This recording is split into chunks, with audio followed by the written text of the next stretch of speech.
sa tuition fee voucher fund kung saan ang lahat ng kabataan makakakuha ng voucher o ng cheque at na pwede nilang dalhin sa kahit anong eskwelahan na gusto nilang puntahan. So, yan, that will ensure quality education tsaka education for all.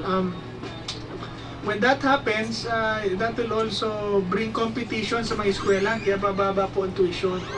So, lahat po tayo ay makakapag-aral. And I will sustain. Ako naman po ay naging konsyelde ng Maynila. So, nakikita ko po na kinakailangan na palakasin ng mga local government unit ang kanilang autonomiya, pati hanggang barangay maging autonomous. Hawakan nila ang sarili ng pondo, pakinabangan nila sa kanilang buwis at kanilang nasasakupan at hindi sila hawak ng national government at kontrolado ng provincial at municipal. So, maraming salamat sir, lalo na kay Sir Romel Ramos, saka si Sir Resty na hindi na natalaw po si Mayor Resty kanina. Maraming salamat po. Ito lang po ang ulit na sasabihin, sir. Sige po, sir. Para sa ating mga kabayan, triple B lang po, huwag niyong kakalimutan.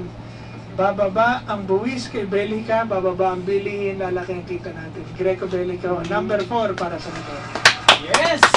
Yan po. Maraming po salamat. At syempre, ayan po si Sir Greco Belica po.